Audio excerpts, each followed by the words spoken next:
നാഥനില്ലാത്ത അതിരൂപത. ഇങ്ങനെ ഒരു രൂപത ലോകത്ത് ഒരു സ്ഥലത്ത് മാത്രമെന്ന് Vatican faith and history dicastery വിലയിരുത്തി റിപ്പോർട്ട് സമർപ്പിച്ചതായി വാർത്ത പുറത്തു വന്നിരിക്കുകയാണ്. ലോകത്തിലെ ഏറ്റവും മോശപ്പെട്ട 10 രൂപതകളുടെ കണക്കുകൾ എടുത്തപ്പോഴാണ് എറണാകുളം ഏറ്റവും മുന്നിൽ വന്നത്.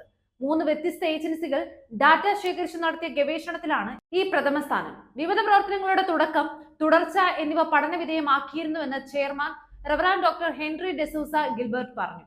ഈ വിരുദ്ധ പ്രവർത്തനത്തിന് 85 വർഷത്തെ പാരമ്പര്യമുണ്ടെന്ന് അദ്ദേഹം പറഞ്ഞു. ഇതിന്റെ പിതൃത്വം കിടങ്ങൂർ കർദിനാളിന് നൽകണമെന്ന് അദ്ദേഹം പറഞ്ഞു. വിവിധ കാലഘട്ടങ്ങളിൽ സഹായ മെത്രാൻമാർ, വികാരി ജനറൽമാർ എന്നിവരും വിവിധ റവറാൻഡ് ഡോക്ടർമാരും നേതൃത്വം നൽകിയിട്ടുണ്ട്. ഇപ്പോഴത്തെ ഏറ്റവും വഷളായ അവസ്ഥയ്ക്ക് 10 പ്രധാന കാര്യങ്ങൾ അദ്ദേഹം ചൂണ്ടിക്കാട്ടുന്നുണ്ട്. അത് രഹസ്യമായിട്ടാണ് സൂക്ഷിക്കുന്നത്. എങ്കിലും അത് വരും ദിവസങ്ങളിൽ പുറത്തു വരുമെന്ന് വത്തിക്കാൻ ന്യൂസ് ഏജൻസി റിപ്പോർട്ട് ചെയ്തു കഴിഞ്ഞു. മെത്രാൻമാരെ ഭീഷണിപ്പെടുത്തി വശത്താക്കുന്ന വൈദികർ പിന്നീട് ഭരണം ഏറ്റെടുക്കുന്ന അവസ്ഥയായിരുന്നു അവിടെ.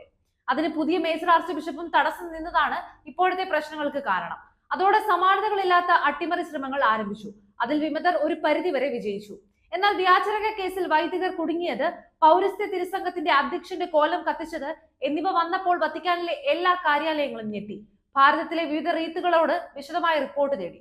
കേരളത്തിൽ നിന്നുള്ള ഒരു കൊച്ചു കർദിനാൾ ഉരുണ്ട് കളിച്ചുള്ള റിപ്പോർട്ട് ആദ്യം നൽകി.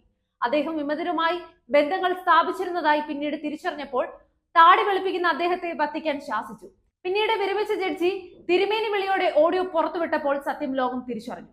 ലത്തീൻ സഭ സത്യസന്ധമായ റിപ്പോർട്ട് നൽകി. അതുപോലെ വിവിധ ക്രൈസ്തവ സഭകളും എറണാകുളം വിമത പ്രവർത്തനങ്ങൾക്കെതിരായി റിപ്പോർട്ട് ചെയ്തു. മാറി മാറി പരീക്ഷിച്ച മെത്രാൻമാർ ഒരുപോലെ വഴിതെറ്റിയത് വത്തിക്കാനെ ഞെട്ടിച്ചു. പിന്നീട് പേപ്പൽ ഡെലിഗേറ്റ് വന്നപ്പോൾ എല്ലാവരും ഞെട്ടി. അതോടെ ഭരണം വീണ്ടെടുത്തു. എങ്കിലും അപ്പസ്തോലിക് അഡ്മിനിസ്ട്രേറ്റർ ഒന്നും അറിഞ്ഞില്ല എന്ന മട്ടിൽ തൃശൂരിൽ മാത്രം തങ്ങിയപ്പോൾ നാഥനില്ലാത്ത അവസ്ഥയായി. അതോടെ ഫൊറോണകളിൽ വിമത ഗ്രൂപ്പുകൾ തലപൊക്കി. ഇങ്ങനെ പോയാൽ അതിരൂപത മൊത്തം സസ്പെൻഡ് ചെയ്യുന്ന അവസ്ഥയിലാണ് ഇനി എത്താൻ പോകുന്നത്.